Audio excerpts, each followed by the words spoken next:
আজকে মন চাচ্ছিল ডিমের কষা করি। তো ডিমের কষা কিন্তু হচ্ছে খুব সহজ একটা রেসিপি, খুব তাড়াতাড়ি হয়। যখন মেহমান আসে বাসায় কিছু থাকে না, খুব সহজেই কিন্তু এই রান্নাটা করানো যায়। তো কি করলাম, আমি আগেই কিন্তু পেঁয়াজ কেটে রেখেছি কুচি, কুচি করে। তো আমি গরম তেল গরম করে তার মধ্যে পেঁয়াজগুলো দিয়ে দিলাম। দেওয়ার পর পেঁয়াজ সুন্দর করে নেড়ে চেড়ে অনেকক্ষণ নাড়লাম।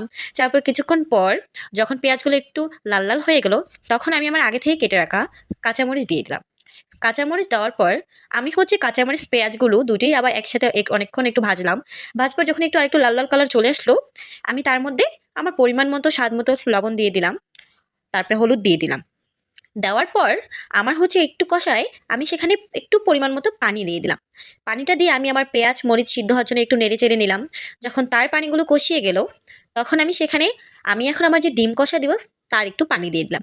হ্যাঁ, তবে কিন্তু আজকে আমি ডিম কষা খাবো কাঁচা মানে কাটা ডিম। আমি কিন্তু আজকে পুরো ডিম খাবো না। আমার আজকে কাটা ডিমের কষা খেতে মন চাচ্ছিল। তাই আমি আগে থেকে ডিম সিদ্ধ করে ভেজে কেটে রেখেছিলাম।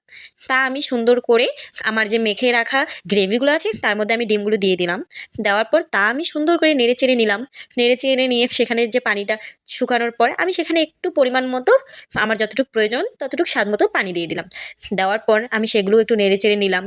নেড়ে চেড়ে নেওয়ার পর এই তো আমার এখন যখন একটু মাখা, মাখা হয়ে গিয়েছে, আমি তখন সুন্দরভাবে কি করলাম, তা হচ্ছে একটি প্লেটে সার্ভ করলাম। এই তো, দেখতে কতই সুন্দর হইছে, খেতেও মজা, দেখতেও মজা, কি লাল, লাল হয়েছে, তাই না? এভাবে যদি ডিম কষা করা যায়, তাহলে আমার মনে হয় না কোনো গেস্ট এসে যদি শুধু ডিম কষা দিয়েও ভাত খেয়ে যায়, সে কিছু মনে করবে।